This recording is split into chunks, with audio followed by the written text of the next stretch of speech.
നമ്മുടെ നാട്ടിലുണ്ടല്ലോ, മരിച്ച ശേഷം മഹാന്മാരാണെന്ന് വാഴ്ത്തപ്പെട്ട നേതാക്കൾ ഒരുപാടുണ്ട്. എന്നാൽ മഹാന്മാരായ നേതാക്കൾ ജീവിച്ചിരിക്കെ തന്നെ മിടുക്കൻ എന്ന് വിശേഷിപ്പിച്ച രാഷ്ട്രീയ നേതാക്കൾ വളരെ വിരളമാണ്. അതിലൊരാളായിരുന്നു ടി.എം. ജേക്കബ്. ജോസഫിന്റെ അനുയായിയായിട്ടാണ് കേരള കോൺഗ്രസിൽ എത്തിയതെങ്കിലും പിന്നീട് മാണി സാറിന്റെ ഗ്രൂപ്പിലെ അംഗമായിരുന്നു ടി.എം. ജേക്കബ്. അവിടെ ഒട്ടും വൈകാതെ ജേക്കബ് ഒരു കാര്യം കണ്ടുപിടിച്ചു. അദ്ദേഹം പറഞ്ഞു, മാണി ചുറ്റുമുള്ളതെല്ലാം വലിച്ചൂറ്റിയെടുക്കുന്ന ഒരു അക്കേഷ്യ മരമാണ്. ഏതാണ്ട് ഇതേ കാലത്ത് തന്നെ മാണിയും ഒരു കണ്ടുപിടുത്തം നടത്തി. ജേക്കബ് ഒരു ഇത്തിക്കണ്ണി ആണെന്ന്. അങ്ങനെ രാഷ്ട്രീയ നിരീക്ഷകർ പറയുന്നത് ഇതോടുകൂടിയാണ് കേരളത്തിൽ പരിസ്ഥിതി രാഷ്ട്രീയം ഉത്ഭവിക്കുന്നത് എന്നാണ്. ഏതായാലും 1993 ആയപ്പോൾ ജേക്കബും സ്വന്തം കേരള കോൺഗ്രസ് ഉണ്ടാക്കി. അങ്ങനെ കേരള കോൺഗ്രസ് ജേക്കബ് ഗ്രൂപ്പ് ഉണ്ടായി.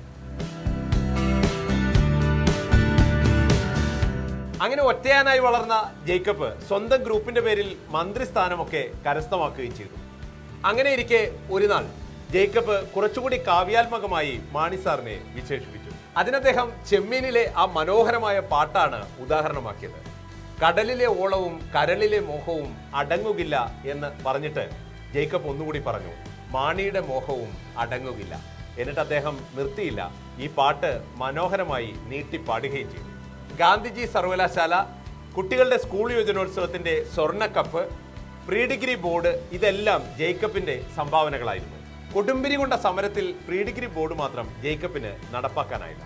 നിയമസഭയിൽ കാര്യങ്ങളെല്ലാം കൃത്യമായി പഠിച്ചവതരിപ്പിക്കുന്ന കാര്യത്തിൽ ഏതാണ്ട് അവസാനക്കാരിൽ ഒരാളായിരുന്നു ടി.എം. ജേക്കബ് എന്ന് പറയാം. പ്രതിപക്ഷ നേതാക്കൾ പോലും തങ്ങളുടെ അനുയായികളോട് ടി.എം. ജേക്കബിനെ കണ്ടുപഠിക്കാൻ പറയുമായിരുന്നു.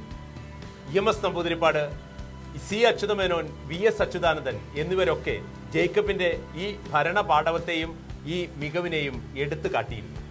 2005 ഉമ്മൻചാണ്ടി സർക്കാരിൽ മന്ത്രിസ്ഥാനം കിട്ടാത്തതിനെ തുടർന്ന് ജേക്കബ് അന്ന് കെ കരുണാകരനുണ്ടായ DICKയിൽ പോയി ലയിച്ചു.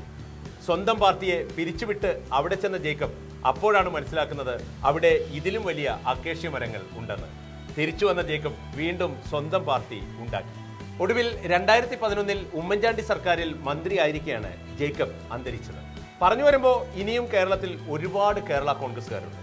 ആ പാർട്ടികളുടെയും അവരുടെ നേതാക്കളുടെയും കഥകളൊക്കെ പറഞ്ഞാൽ നമ്മൾ ചിരിച്ച് ചത്തുപോകും. അതിനൊന്നും സാക്ഷിയാകാൻ കഴിയാത്തതിനാൽ ഇനി കൂടുതലൊന്നും കേരള കോൺഗ്രസുകളെ കുറിച്ച് പറയുന്നില്ല. അപ്പോൾ മനസ്സിലാക്കുക, നമ്മുടെ നാട്ടിൽ അങ്ങനെ ഇങ്ങനെയൊക്കെയാണ് കേരള കോൺഗ്രസ് ഇങ്ങനെയായത്.